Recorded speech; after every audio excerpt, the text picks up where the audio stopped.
Hello, my name is Cheryl Farrens, and I own my own studio in Northeast Texas called FireHorse Designs. My website is firehorsedesigns.org. This video will show you how to take a used little bottle and recycle it into an upscale color shifting vase. So the first thing you need is a clean piece of glass. It can be a bottle, it could be an old vase that you got with a flower arrangement, but you just need something made out of glass. Make sure it's clean, make sure there's no oil on it or anything so that the paints and the enamels will adhere to it. So the first step is to color this black. So I'm going to take some black primer and I'm just going to apply one coat to the outside and let it dry. You want to make sure your brush is wet, and I've put a little bit of flat black latex paint in this little reusable cup, and I'm going to take some of the paint and then I'm just going to apply it to the bottle. I use black because it allows the paint to reflect the light better when I start adding the different colors. And it's okay if you have some areas where you can see through it. You can either go back over it when the first coat's dry and completely seal it, or you can go ahead and let some light pass through it, and that will change the results you get, because you'll be able to see a little bit of transparency. This is a little soy sauce bottle that I had, and I thought it was a pretty shape. As I recall, the gentleman who designed the soy sauce bottle won several design awards for it. So I thought it would make a very pretty little vase. And I'm just using a little cheap turntable. You can get these at the grocery store or a big box store. They're simply used for, putting spices on. It's basically a rotating spice rack. You can get more expensive ones if you're a potter. I have a motorized one, and I also have a wheel, and I also have what's called a turntable.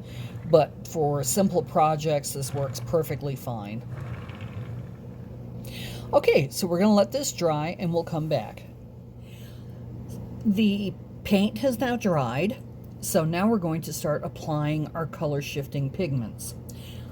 I use a product called Judykins Diamond Glaze. I don't get any kickbacks or anything for the products that I'm using, but I find this works really well. It's a glossy, what they call dimensional adhesive, so I use the Judykins Diamond Glaze. The color shifting pigments I use, I get as powders.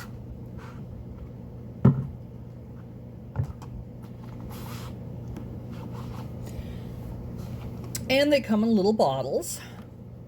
And it's very nice because they can be, reused. You can dip your brush directly into the bottle, etc. So I'm going to go ahead and get a brush. I'm going to wet it a little bit. That way the glue will adhere to it better. And we're going to decide on a color we want to start with. So I'm going to go ahead and start with a copper color. So I've got my little container of glue, and I've got my container of color shifting pigment. I'm going to dip my brush into the glue and pick up a little bit of the pigment and just touch it on. And you can see the glue runs, which is fine. So I usually start near the top, so as it runs, it doesn't run off onto the paper, because then you're just wasting your glitter pigment. Now this actually isn't glitter per se, it's a color shifting powder. It's a type of powder that they use in makeup, eyeshadow, things like that. And I usually don't do one piece, just one color. So I'll just start adding some of the glitter material in different areas, and then I'm going to come back and put more of a different color. And that way you get some interest. I like to call these a galaxy paint because it sort of looks like the James Webb telescope images.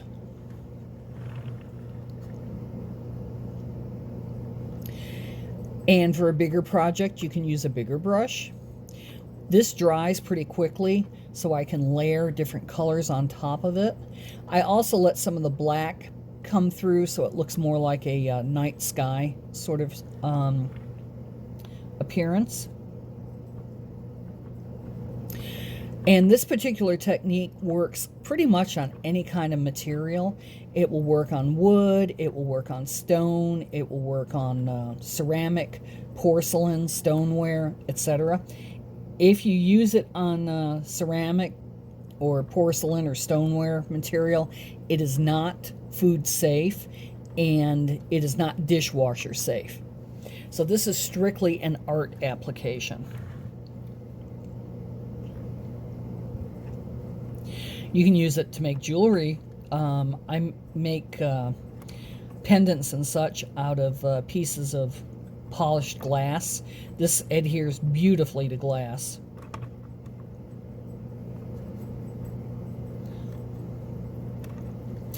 Okay, so I'm going to go ahead and put the lid on this one.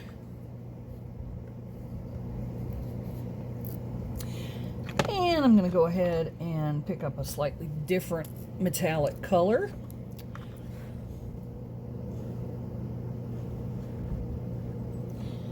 Now, if you have asthma or something like that, you might want to wear a dust mask because this is powdery. It's no worse than, you know, like putting on eyeshadow or something of that nature. But since you're using a lot more of it than you would be in an eyeshadow, it wouldn't be a bad idea to, you know, put a little mask on.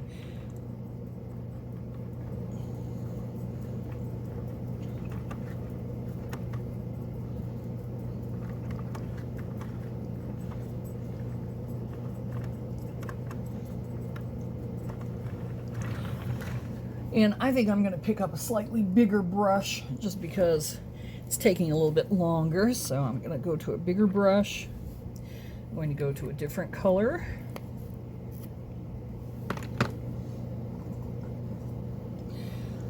And let's go with this one's sort of a reddish.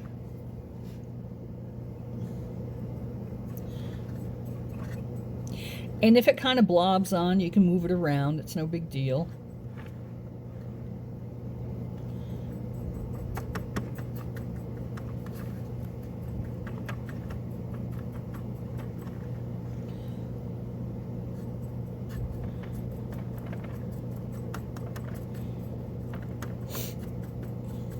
And the nice thing about these powders, even though I'm dipping the glue in there, the glue doesn't actually get mixed in with your powder.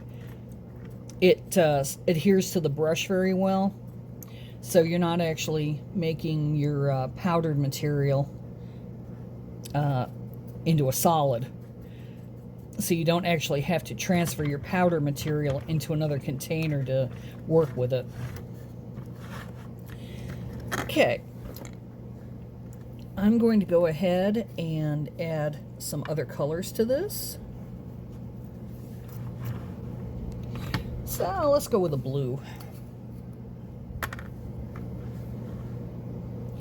You know, for me, the whole idea is to just make it look kind of like a, and you can pick this up. Yeah, so I'm going to rotate it a little bit. Is just to make it look like a night sky or a galaxy or a nebula, something of that nature.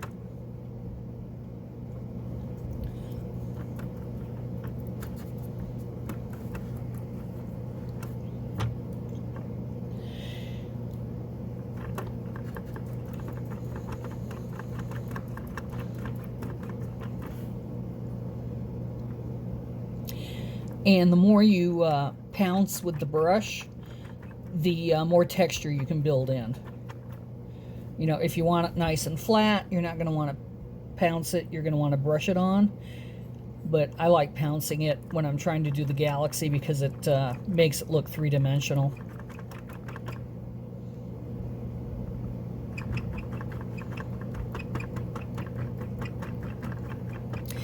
And if you get bubbles, you can pop the bubbles. The glue will tend to bubble a little bit if you pounce it. But again, for a galaxy vase, I don't think that's a flaw. I think that's actually an additional art motif.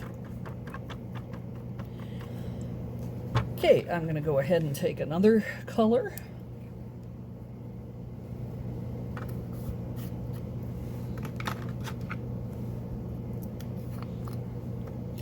And the more you layer on it, the more light reflection and color shifting you're going to get.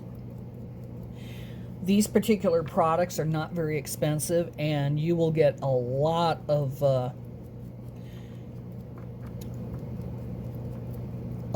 different projects out of one set of colors.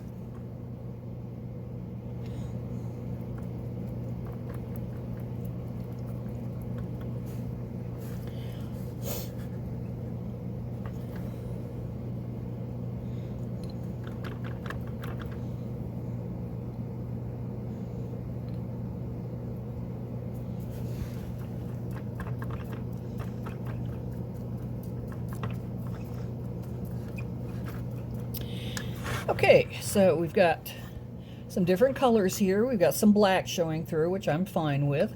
Now I'm just going to let it set up for a little bit. This does not take very long to set. And then I'll come back and we'll look at it and we'll possibly add some more colors to it. So it's been about 15 minutes. I've let the glue set up. I've dimmed the lighting a little bit so you can see the glitter effect or the color shifting effect a little better. When we're finished with this, I'll put it on a turntable with a light, and that will be the last part so you can see how it looks with some flowers in it.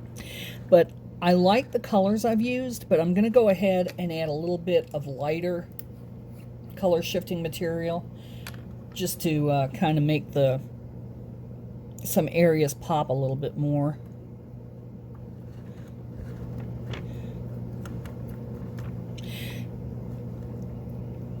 And you could, if you didn't want to daub it, if you wanted to brush it on, you could do it in swirls. You could do, you know, all kinds of brush movements. You could use a fan brush for different effects. But I'm keeping this one simple. I'm just daubing on a little bit of a lighter color. And I'm going to go ahead and find a slightly lighter color from this, just to kind of make it look like we've got stars showing.